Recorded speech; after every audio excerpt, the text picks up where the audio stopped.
वसुदेवसुतं देवं कंसचाणूरमर्दनं देवकी परमानन्दं कृष्णं वन्दे जगद्गुरुम्। महर्षि वाल्मीकि संस्कृत विश्वविद्यालय द्वारा अंतर्राष्ट्रीय गीता महोत्सव के इस पावन अवसर पर श्रीमद् भगवत गीता व्याख्यान माला में मैं गवीश आप सभी का स्वागत करता हूं। सर्वेभ्यः नमस्कारः। हम भगवत गीता के प्रथम अध्याय का अध्ययन कर रहे हैं, प्रथम अध्याय को सुन रहे हैं। अभी तक तीन श्लोक हम पढ़ चुके हैं। आज हम उसे आगे श्लोकों को देखेंगे। ओम श्री परमात्मने नमः। श्रीमद् भगवद गीता अथ प्रथमोऽध्यायः।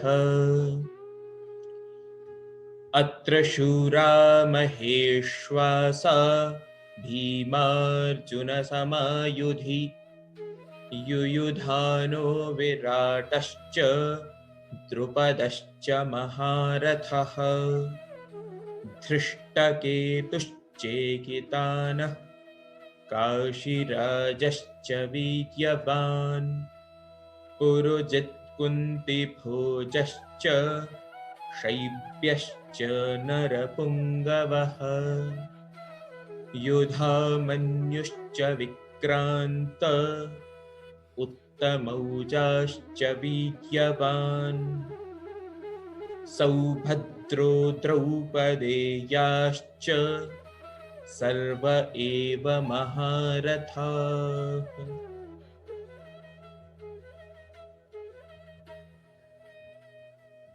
अभी तक हमने जो सुना उसके अनुसार संजय जब धृतराष्ट्र के पास पहुंचते हैं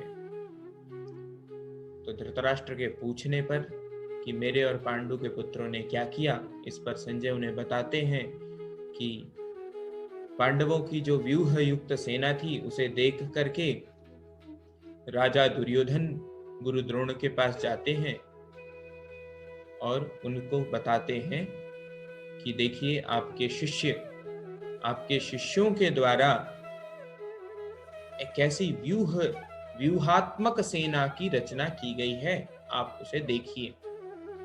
और उस सेना में कौन कौन है वह प्रसंग आज हम सुनेंगे।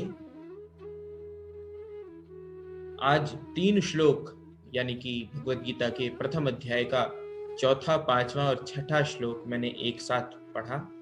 इन्हीं तीनों श्लोकों में वह वर्णन है कि पांडवों की ओर से प्रमुख कौन कौन जो हैं वो युद्ध लड़ने वाले योद्धा हैं, वीर योद्धा हैं।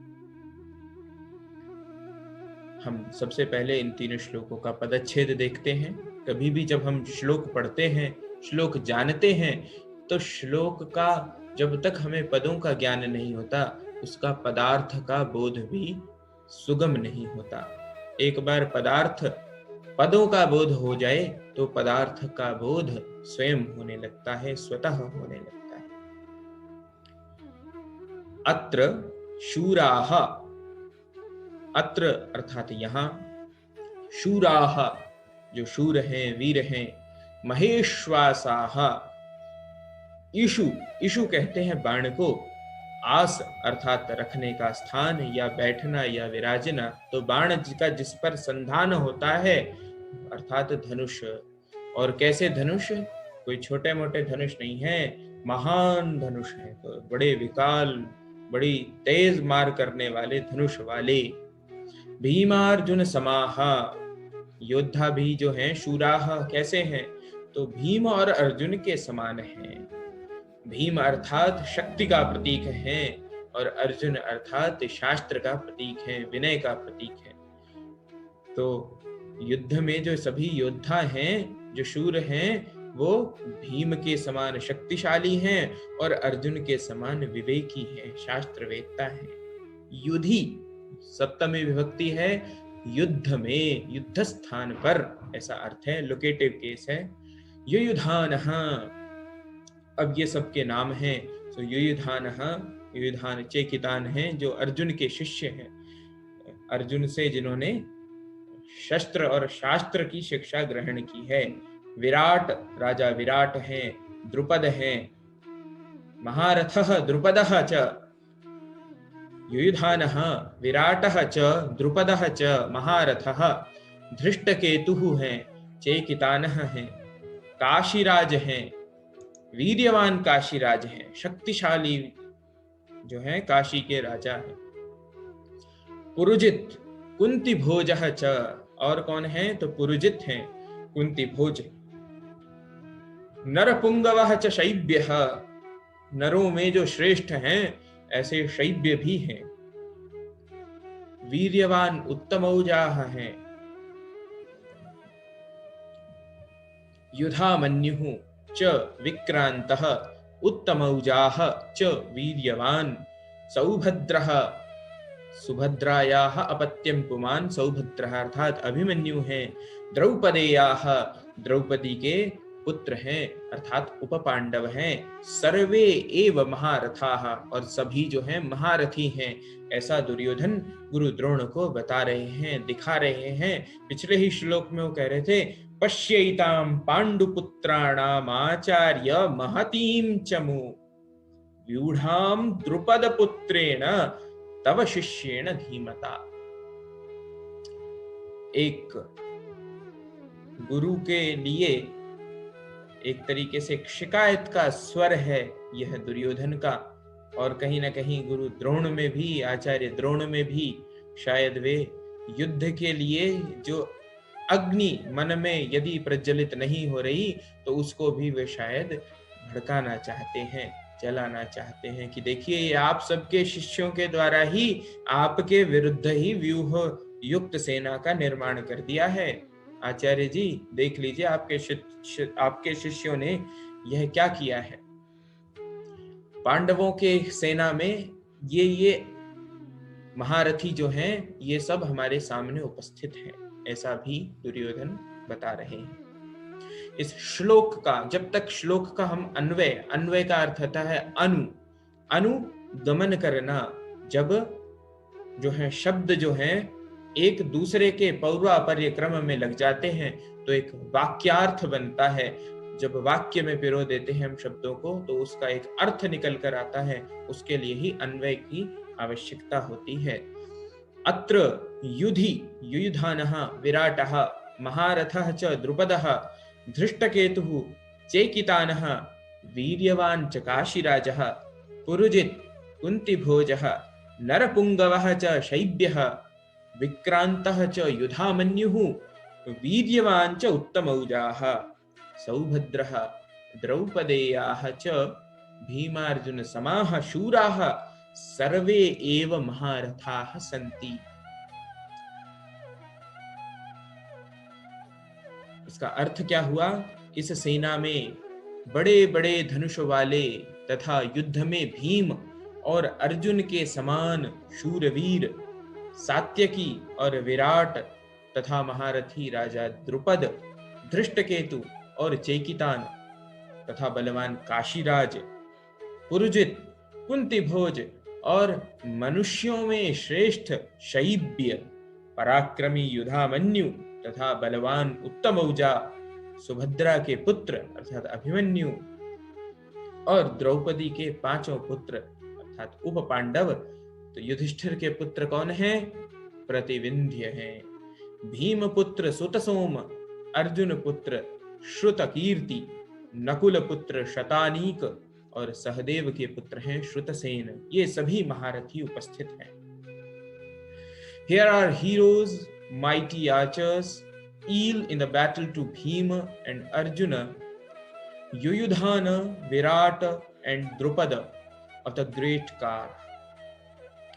Drishtaketu, Chekitana, the valiant king of Banarasa, Purujit, Kunti Bhoja, Shaibya, a master over many, the strong Yudhamanyu and the brave Uttamaujas, the son of Subhadra and the sons of Draupadi, famous men. तो इस श्लोक में विशेष रूप से गणना कराई गई है, बताया गया है उन योद्धाओं के बारे में जो पांडवों की सेना की ओर से युद्ध लड़ने के लिए खड़े हुए।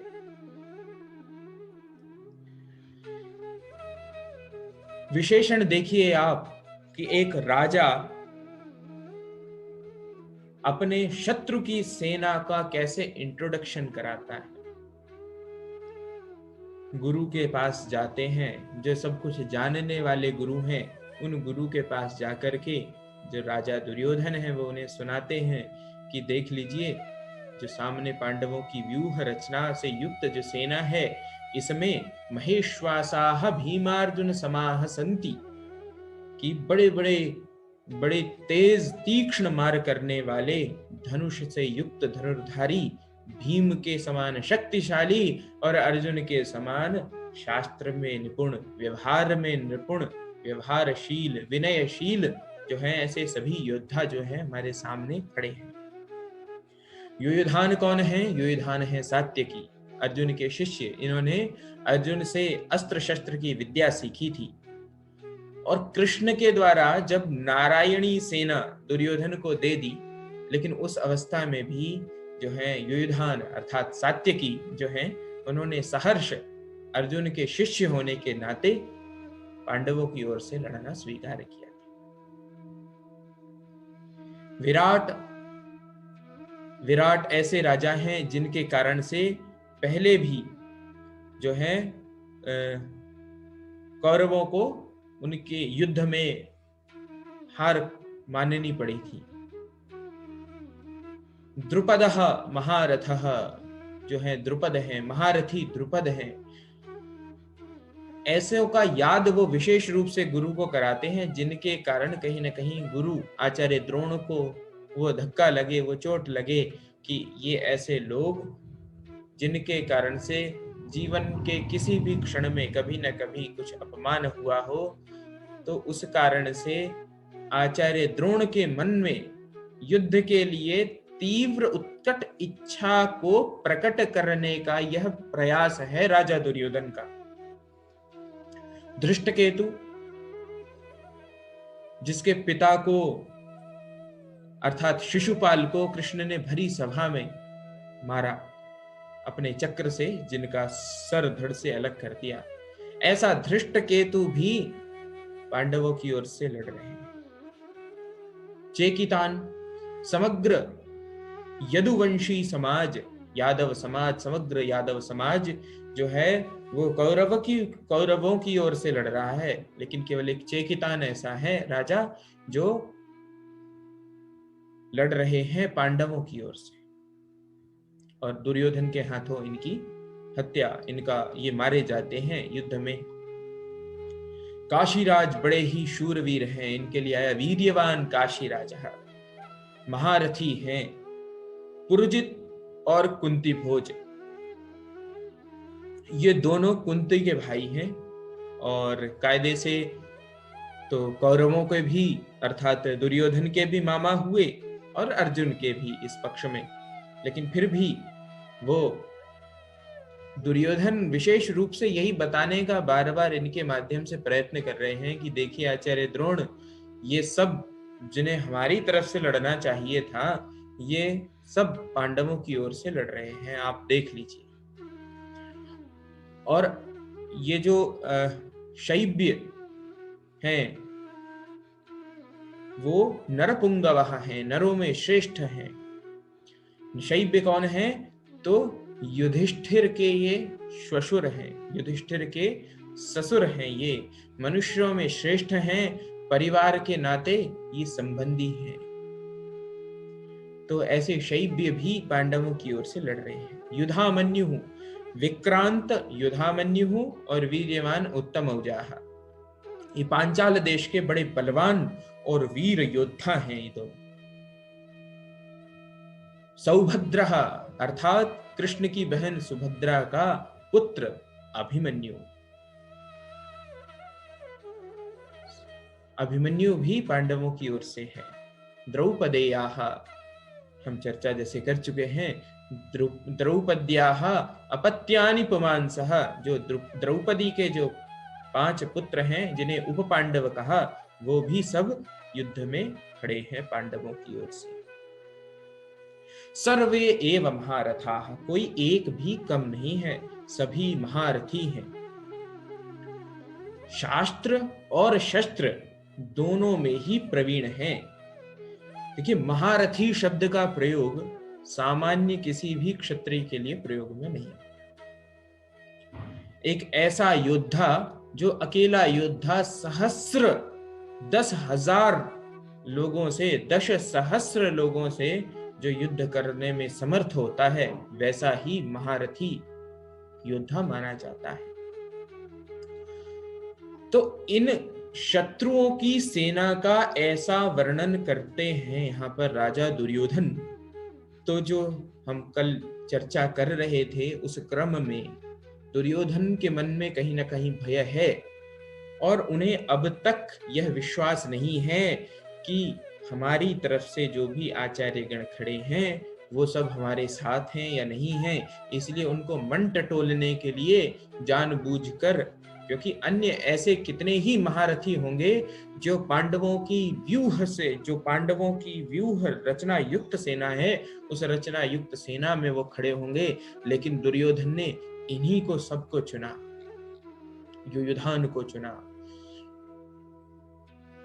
शैब्य को चुना। क्यों? तो अपने संबंधों के कारण युद्ध में हमारी तरफ न होकर के पांडवों की तरफ हैं, ऐसा दिखाना चाहते हैं। भगवत गीता हम सबको कुछ ना कुछ सिखाती है, कुछ ना कुछ बतलाती है। भगवत गीता की अनेकों व्याख्याएं हैं। आचार्य रामसुख दास जी की साधक संजीवनी अद्भुत ग्रंथ है। हर एक पद के विषय में, हर एक अक्षर के विषय में बड़ा ही सुंदर और लॉजिकल एक जो व्याख्यान है वो उन्होंने प्रस्तुत किया है। लेकिन फिर भी यह ग्रंथ ऐसा है कि हम जितनी बार पढ़ते हैं उतनी बार हमें नई जानकारियां मिलती हैं, नया विचार हमारे मन में आता है। भगवत गीता अर्थात भगवान के द्वारा गाई हुई, इसका एक एक पद हमारे जीवन में कहीं ना कहीं टॉर्च का काम करता है, हमें मार्ग दिखाने का काम करता है। इन श्लोकों में हम क्या समझ सकते हैं? तो इन श्लोकों से हमने अभी तक यह जानने की कोशिश की कि जब युद्ध है तो युद्ध सामान्य रूप से युद्ध के 3 कारण बताए जाते हैं।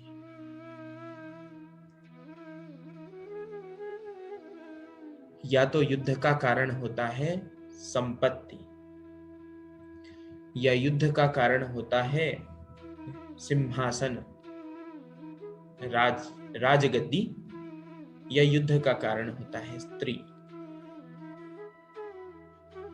यहां पर कहीं ना कहीं ये तीनों ही कारण मिले हैं, और इसमें भी एक ही परिवार के जो आपस के जो भाई हैं वही आपस में युद्ध करने के लिए खड़े हैं।